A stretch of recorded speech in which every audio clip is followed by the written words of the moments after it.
By 2026, money stopped rewarding effort evenly. You're not behind because you're lazy, you're behind because the filter changed. The real question isn't how to make more money. It's why the same actions that worked 5 years ago now quietly fail, and who they still work for. Most people didn't make a bad decision, they followed a normal one. They got educated, stayed busy, upgraded tools, maybe learned a new skill. Income moved a little, costs moved faster. Nothing felt broken enough to panic, so they adjusted slowly. That's the trap.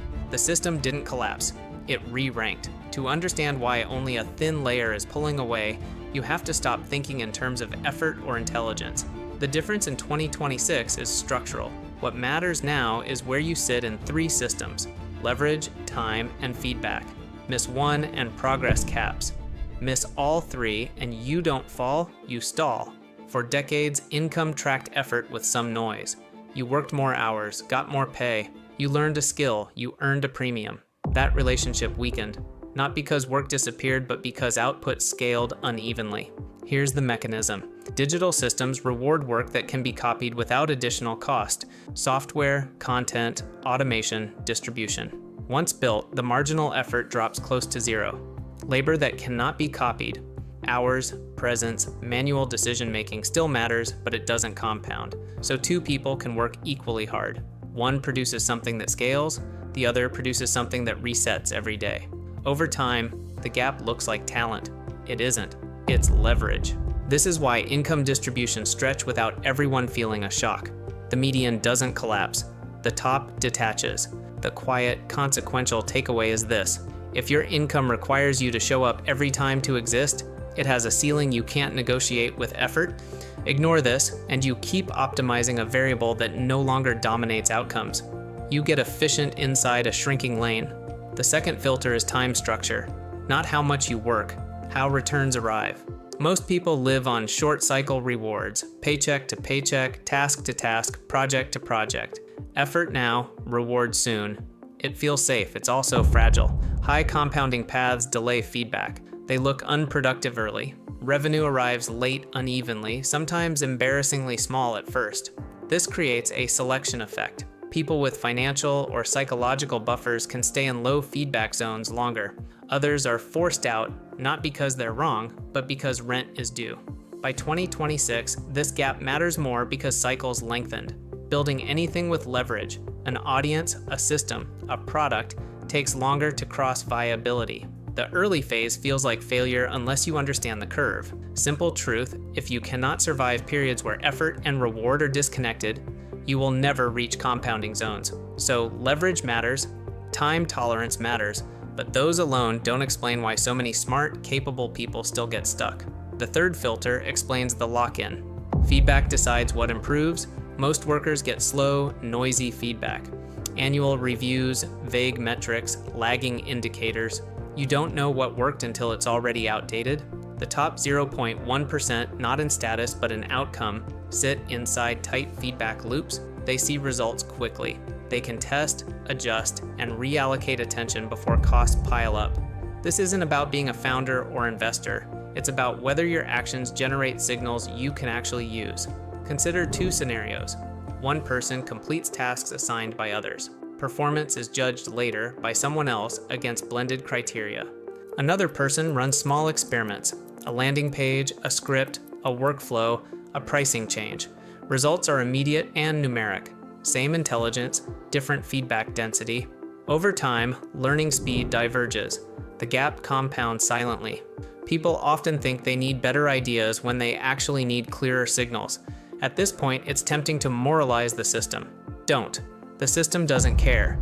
It allocates based on structure, not fairness. Now the picture should be forming. Leverage determines scale. Time tolerance determines who survives the early curve. Feedback determines who adapts fast enough. But there's one more layer. This is where most people misdiagnose the problem. When outcomes worsen, people reach for visible upgrades, new tools, new platforms, new credentials. The issue is not that these are useless, it's that they're downstream. Tools amplify existing structures, they don't replace them. AI, automation, and platforms increase output for those already positioned to capture it. For everyone else, they increase competition density. This is why learning a tool rarely fixes income long term. You're improving execution inside a model that may already be capped. Efficiency inside a low-leverage system accelerates burnout, not escape. Misunderstand this, and you'll keep cycling through skills while the underlying constraint stays untouched. Nothing magical happened in 2026. What changed was accumulation. Systems with leverage, delayed rewards, and tight feedback matured. Early builders crossed thresholds, distribution widened. At the same time, costs, housing, insurance, education locked more people into short-cycle survival. This creates a non-obvious effect. The system feels stable because most people are still functioning, but mobility drops. Movement between layers slows.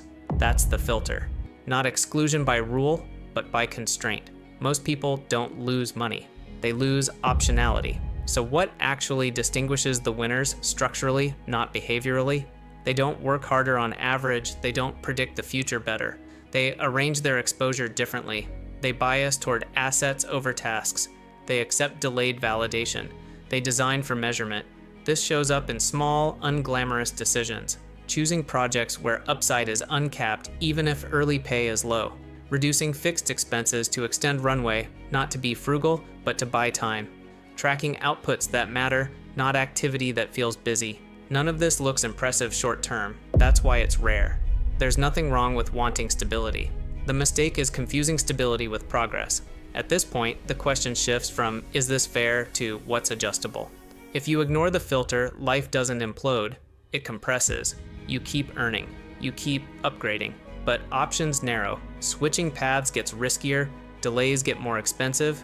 Every decision carries more weight because recovery time shrinks.